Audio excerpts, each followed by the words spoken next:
Am I the a-hole for leaving when the affair wasn't even the worst part? I don't even know where to start. I, 32 female, have been married to Tom, 35 male, for 6 years.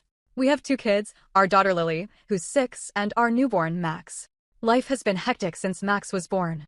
Sleep-deprived, stressed, and barely keeping up with everything, but I thought we were a team. I thought I knew my husband and my family. Last weekend, we had a small family gathering to celebrate Max's 1-month birthday. It was mostly harmless, just parents, siblings, and a few close cousins. But what happened there changed everything. While I was in the kitchen cleaning bottles, my sister-in-law casually mentioned something that didn't make sense. Something about Tom and Mom being at a cafe together last week.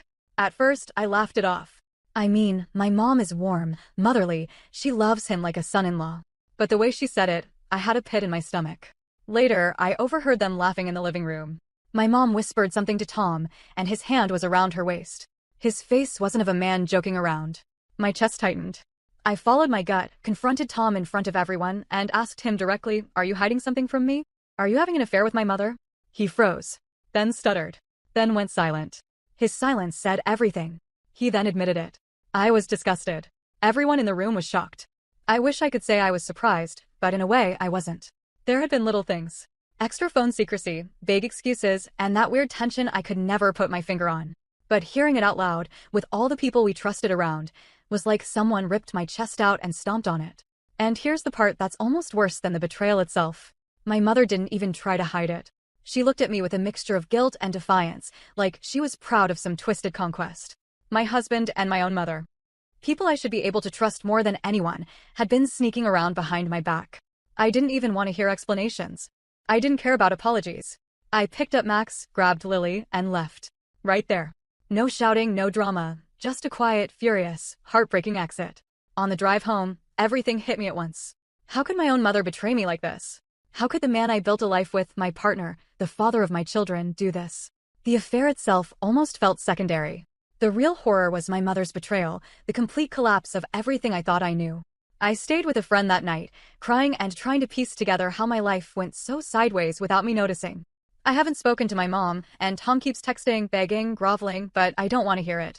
I can't. I know some people might say I should forgive or try to fix things for the kids. But honestly, the affair wasn't even the worst part.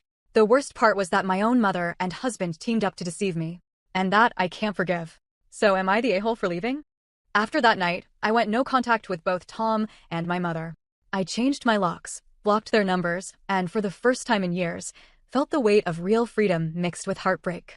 Friends and even some family tried to convince me to work it out, but I knew this wasn't just an affair, it was a betrayal at the core of my life. Weeks later, I got served with legal papers. Tom was trying to get custody of Max and even asking for joint custody of Lily. I almost laughed. The man who betrayed me with my own mother wanted to co-parent? I went to court, armed with everything. Messages, proof of their secret meetings, even witnesses who had seen them together. The judge didn't hesitate. Full custody granted to me, supervised visitation for him, and a restraining order against my mother. But the real twist came a month later. While sorting through old boxes, I found letters my mother had written, love letters to Tom, hidden in my childhood diary. She had planned this for months, grooming him and manipulating every interaction. My stomach turned, but at the same time, something inside me clicked. I realized I had survived the ultimate betrayal. I started rebuilding my life, focusing on Lily and Max. I took a small apartment, started therapy, and even joined a local moms group. I learned to laugh again, really laugh, without the shadow of betrayal hanging over me. Then came the final act of poetic justice. My mother, desperate and humiliated, tried to insert herself into family events, spreading lies about me to save her reputation. But my friends and family, the ones who truly mattered, sided with me. She was left isolated, alone, and exposed for the manipulator she truly was. Tom tried to reach out one last time, groveling and begging. I blocked him before reading a single word.